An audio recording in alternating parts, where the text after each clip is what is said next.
Ayo, ayo, ayo. It's Dark ROMELLO, aka the Black Chris Martin, Mayhem World, Mayhem TV. And I'm here live. You get me? Just talking up, you know? This is like Industry 101, innit? Like, it's schooling the young bucks and everyone that needs to know what they need to know about the game, you feel me? Today's agenda, yeah? I'm gonna talk about the 2-album trap, or should I say the 5-album traps that record labels try to put on like artists in order for them to lock them in and make them a slave, an industry slave basically. I'm just gonna come in straight from the jump and I'm gonna tell the artists, like UK rappers, UK singers, yeah, especially in the urban division, or what they like to call urban. If you're doing grime, rap, R&B, Afrobeat, like the major labels will come, and more time when they're gonna sign you for a deal, they like to do 5-album deals, 7-album deals. But that's a lot of albums. Let's be real. How many artists can you count on your hand, UK artists, that have got to 5 albums? I can only name about 2 or 3 within the last 10 years. Within the last 20 years, there's not 100 artists, urban artists, that have got to 5 albums ever. I don't think. The few that have been exceptional, but they've been under circumstances. Okay, let's go through the list. Dizzy Rascal got to 5 albums. Three of them was on an independent label. 4 of them was on an independent label. 3 of them was on XL. 1 of them was on his own label, Dirty Stank / distribution, with a distribution company. And the last album he put out was on Island Records, where he signed a multi-million-dollar deal in it. Wiley's put out, I think, 2 or 3 albums on the major, but they were spaced out. But the rest of his albums have been independent, or they've been on smaller independent labels, innit? So maybe he's got to 5 albums, and he's put out a bag of mixtapes via Tunnel Vision, which was self financed. So, okay, Wiley, Craig David, I think he's got to 4 or 5 albums, and he's got a greatest hits album. Apart from Craig David, who else? It's not many. Like all the other people, okay, they've been singers. There's been a couple singers, but I can't think of them off the top of the head. But the majority of the people that you know, yeah, like understand. Think about it like this, yeah. Okay. If you see like UK artists, like UK rappers, they come out, yeah, they get the buzz, like they're hot, they're so hot, like when they're buzzing and the record label and the machine is working behind them, yeah, it's like the buzz is so hot they are able to sell a blank disc. Like you see billboard posters, like you see the marketing oversaturation, like you see the label going in for them, like proper, like you think that they can compete with, I don't know, like you think they can compete with like the Eminems and the 50 Cents or whatnot, because that's the illusion that's been created for the eyes of the public or whatnot. But the truth is, it's not everything that glitters is gold, innit? Like after the first album, yeah, say that the first album comes out, yeah, the artist does gold, they sell gold. Gold in this country is 150,000 plus sold records, innit? Platinum here is over 300,000, innit? It's not like America. Platinum in America is 1 million. Here in the UK is 300k. If you sell 300k in the UK, you're a platinum artist. So say that you sell platinum on your first album, you understand? In the UK, like you're basically Jay-Z in the building, in the UK division, for the next 18 months until the next period comes for you to release the next album. You understand? Now, if you get to the second album now and you don't surpass your first album, you understand? You'd be lucky if people answer your phone call, you understand, in the building, or you'd be lucky if security even let you into the building. You understand? Like things change. Like record label relationships is up and down, up and down, up and down, innit? So, but this is where it gets a bit funky. It gets funky because say that like I said, you sell platinum on your first album and your second album doesn't really do it. You understand? You're likely to get dropped just because you didn't sell very well on your second album or whatnot. The relationship changes or whatnot. Like like for example, when you do your your first album and they see what works, they want you to put they want you to do more or something.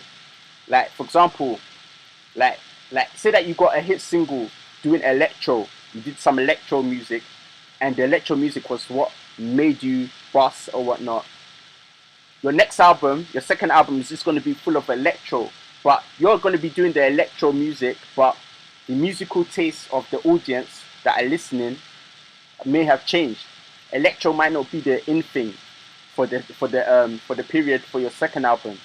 So you drop your second album, but the sound sounds outdated.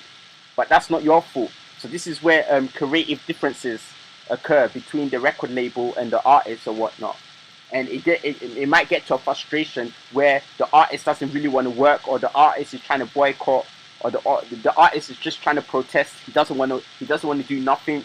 He feels exhausted. He feels like he's the industry slave because he's not getting to do what he wants to do. He wants to have creative control. He wants to make music what he believes his fans want to hear from him. But the record label want to do what works, what they feel that works. Do you understand what I mean? So when this happens or whatnot, yeah, when the album flops, like it becomes a blame game. The record label blame you, and you blame the record label for not giving you the creative control, and you never went on your gut instincts. Do you understand what I mean? So the best thing to do, yeah, I say, when signing record deals or whatnot for the amount of albums, just keep it to 2 albums. Don't go past 2 albums. Going past 2 albums is very silly because there's not many UK rappers or UK urban acts or whatnot that have gone past 2 albums. If you notice, I'm going to put some videos of second albums of artists that came out, yeah, that got slept on, basically. No disrespect to the artists, understand?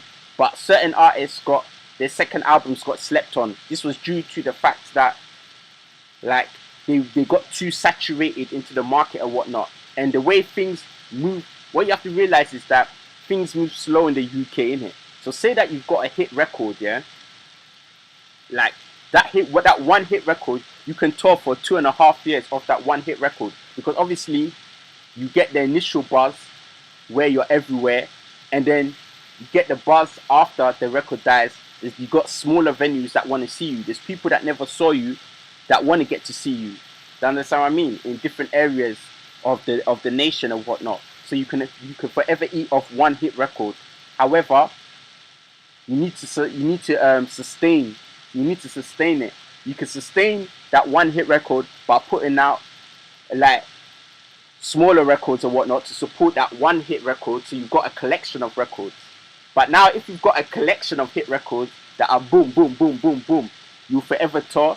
Like, you know, the one says there's loads of artists that have got loads of hit records over the years or whatnot that people like, that are fan favorites or whatnot that people want to hear. So it can work either way. You understand? It can work either way. But the main thing I'm trying to say is that just do 2 albums, man. Just try and negotiate just for 2 albums. Fuck a 5-album deal. It don't make sense.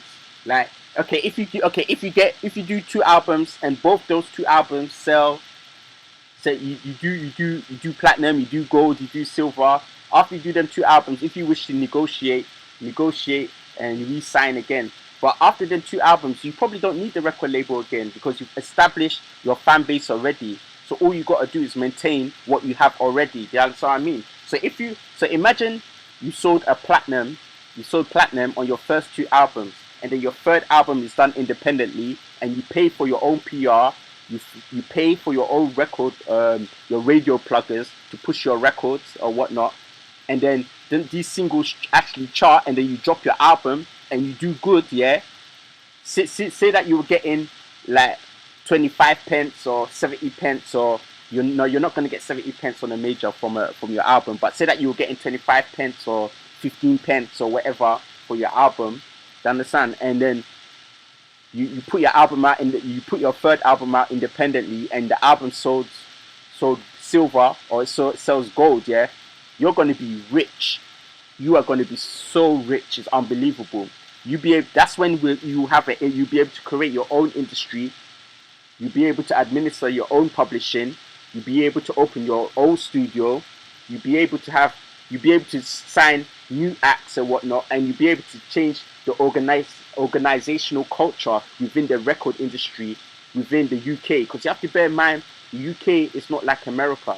But if you treat UK like America, and you treat every city like a state or whatnot, and you see the demographics or whatnot, and you monopolize those different demographics, yeah, you can. There's a lot of money to be made. You feel me? Like, think about it like this: you got Dundee, you got Aberdeen, you got Glasgow, you got Edinburgh, and that's just in Scotland. Then you move away out of Scotland, and we go to England. You work your way down. You got Manchester, you got Newcastle, you got Liverpool, you got Blackpool. You understand? And you work your way further down, and you got Birmingham, you got Nottingham. You feel me? You got what's this place? Derby. You feel me? You got Leicester, you got Coventry. Then you work your way further down.